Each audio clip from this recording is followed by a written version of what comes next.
Ég heiti Gunnar Grímsson. Ég heiti Smári McCarthy. Við erum báðir frambjóðendur stjórnlagaþings.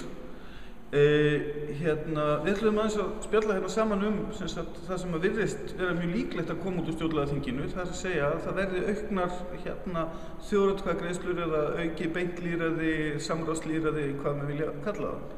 En við erum svolítið búin að pæla í þessu í langan tíma. Við fórum fyrst að tala þetta saman fyrir svona 10 árum kannski. Eitthvað svoleiðis.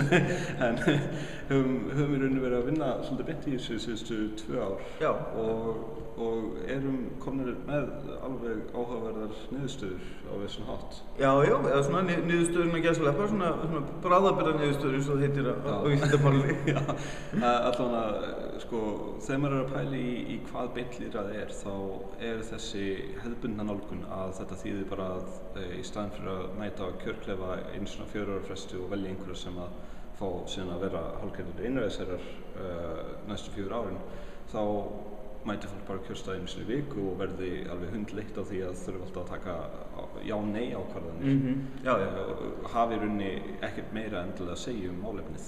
Nei, það er þessi stóri misskilningur sem fólk heldur að ef það verði innleiddar þjóðaratkvæðagreiðslur þá sé það eina sem skiptir máli sé að mæta á kjörstað og segja já eða nei. En það er raunverulega bara endapunkturinn á ferli sem að þarf að vinna rosalega vel. Það kom upp spurningar eins og hver fær að leggja til hvaða málefni ég taka fyrir og í hvaða röð er forgangsraðað og hvernig er ákveðið hvað er spurt, hver loka spurningin er. Þetta er þessi tæknileg hliðin á því, sko. Og svo er þessi hlið, kjósandans hlið á því og það er að kynna sér málin. Og ábyrgð einhvers, væntanlega einhvers opinbersaðila að sjá til þess að allar upplýsingar liggi fyrir og síðan hitt sem að við höfum mikla reynslu af að nýta þjóðina til þess að finna bestu rök með og móti málum. Og kannski er það líka leiðin til þess að ákveða forgangsröð mála að láta þjóðina hreinlega velja, sko. Akkurat. En svo koma upp spurningar eins og yfirleitt þegar fólk er að kvart undan því að beintlýðræði virki ekki, þá segir að það hafi ekkert allir tíma til þess að setja sig í öll mál. En kannski er það ekkert endilega rétt lausn að reyna að neyða alla til þess að setja sig í öll mál. Heldur að það sé einhvers konar millistig milli þess að vera með algjörlega beintlýðræði þar sem allir taka þátt í öllum ákvörðunum. Yfir í það er kannski þeir sem vilja taka þátt geta það og þeir sem að hafa engan áhuga á, til dæmis, ég veit til dæmis mjög lítið sjávarútveg, bara því miður, ég bara þekki ekki það niðurnað. En það vil svo til að margir í fjölskyldunni minni eru vel kunnir því. Kannski get ég treyst einhverjum af þeim fyrir mínu atkvæði í þeim málefnum. Það er eitt vinkill, sko. Og svo líka hitt náttúrulega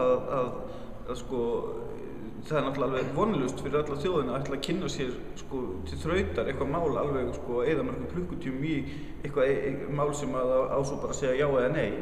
En ef að kannski 5% þjóðarinnar eða 2% þjóðarinnar eru búin að setja rosa miklu orku í að kanna málið og skoða og velta upp báðum hliðum á því, finna bestu rökin með og móti með aðstoð þjóðarinnar, þá er þetta raunverulega orðið þannig að hver og einn á að geta á örfáum mínútum séð bestu rökin með og móti einhverju máli og í framhaldi af því vonandi komist á niðurstöðu. Ef ekki, þá er það bara einfaldlega því að málið er of erfitt anyhow. Já, ef það kemur engin eðlileg niðurstaða í ljós þegar fólk byrjar að tala saman á þennan hátt, þá er kannski verið að spyrja rangar spurningar. Það getur líka verið. Og það er bara mjög oft tilfelli. Maður sér fólk verið að tala hluti án þess í rauninni að hafa velt fyrir sér hvað forsendur það er að gefa sér og lendur mjög hratt í ógöngum.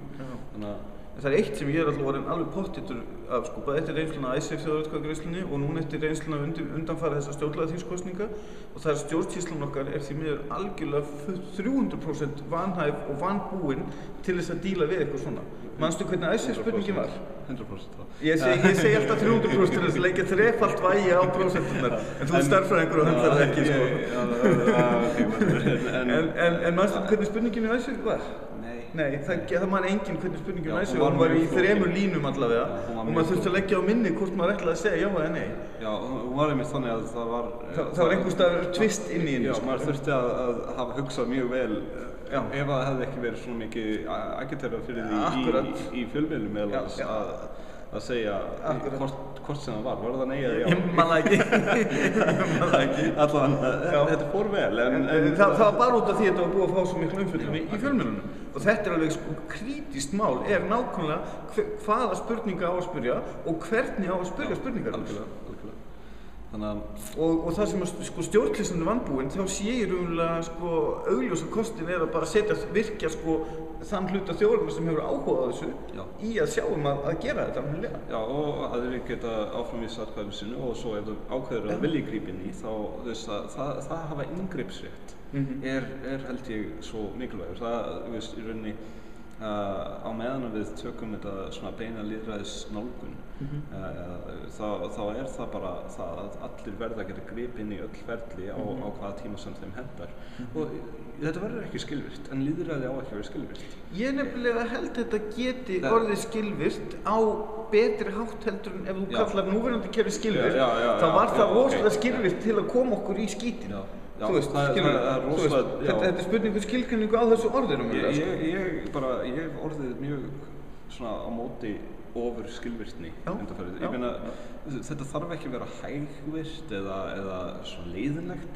Það getur verið stórskemmtilegt og hratt en ekki endilega sko ég meina skilvirkasta stjórnkerfið alltaf einræði. Það er bara og ef einhver vill skilvirkni þá bara skýrir hann farið og stofna sína einræðisríki en við erum aðeins skynsamir en svo við viljum að allir það er vonandi það er vonandi en mér finnst raunverulega sko bottom line í þessu svona grunnurinn á þessu sé sá að sko við erum að kalla eftir ábyrgð og ábyrgðin á og í raun situr alltaf hjá þjóðinni sjálfri.